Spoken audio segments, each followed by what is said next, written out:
Hello everyone, welcome back to the workshop. So in this video we are going to be taking a quick look at this Vevor 66-pound London pattern anvil. This is fairly new to the Vevor site and onto Amazon. Real quick disclaimer, I was not sent this for free by Vevor, or was I paid to say anything nice or otherwise about this anvil. So all the opinions and views are expressed in this video are purely my own. So just quick disclaimer there for you. There will be affiliate links, however, down in the description down below where you can go check these out. You can check it out over at the Vevor website or the affiliated link on Amazon if you want to check out more about these and maybe even get one yourself and help support the channel. But without further ado, let's actually get into the review portion of this video. Now, to keep myself on task, I have created a Blacksmith tooling review data book that I will be going forward with all anvil reviews and product or video reviews of any kind for tooling here on the channel. And I have created a 7-point checklist for this anvil. This is what we will be looking at today. Starting with, we're going to start with the fit and finish quality.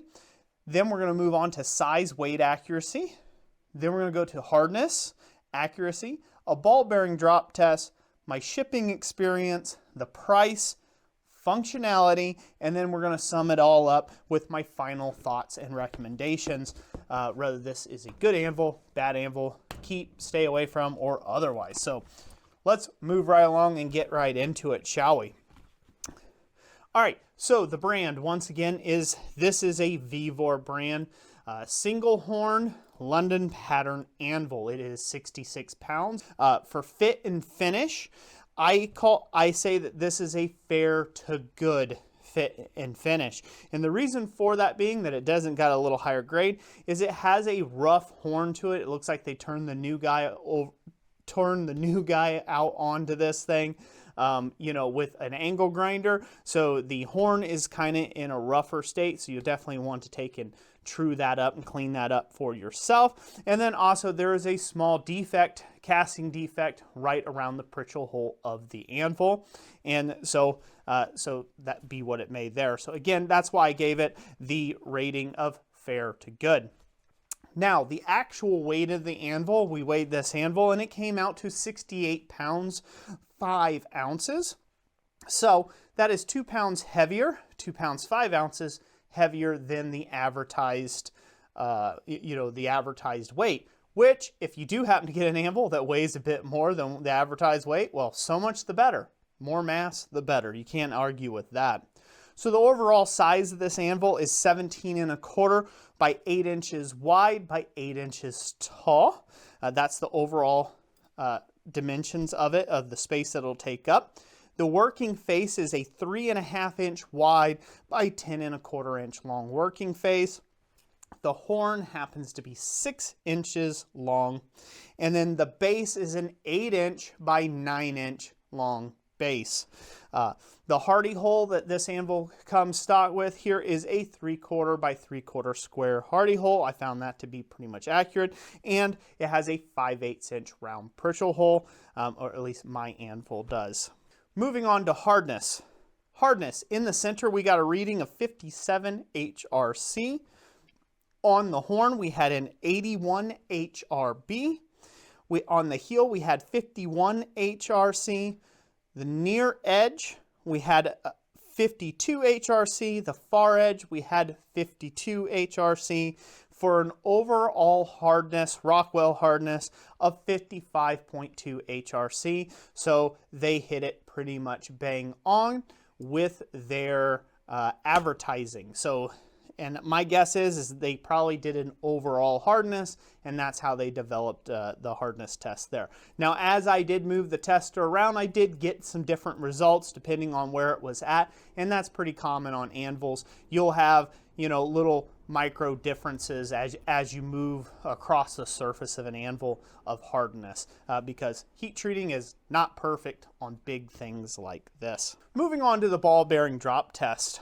With the very first drop here, I got what appeared to me to be a 90% rebound. For the second ball bearing drop, I got again another 90% rebound, or right thereabouts. And then finally, for the third ball bearing drop, I got another 90% rebound. So again, an overall average rebound drop test of 90%. So let's talk about the shipping experience. Any of these cheap manufacturers, and Vevor seems to be the worst with this. Some of the boxes I've received with tooling in it from Vevor have been great. Most of them have been deplorable. So keep that in mind. You will most likely find, like I did with this particular anvil, half of it hanging out of the box and it barely hanging on to survive. They did have fast shipping with Prime. I actually bought this from Amazon, not from the Vevor site. I just purchased this for convenience on Amazon with a whole bunch of other things I was purchasing, and it came with free shipping, and it was very, very fast. I think I got it here in 2 days, 2.5, I think it was 3 days total tops from putting in the order and then getting it. 3 business days was not a bad shipping turnaround time. Again, your mileage will vary. Price. So I have expensive, economical, or cheap. Let's go over those. Cheap is bottom of the barrel. Economical, that means it's good bang for the buck. And then expensive, that means it's your more premium brand anvil.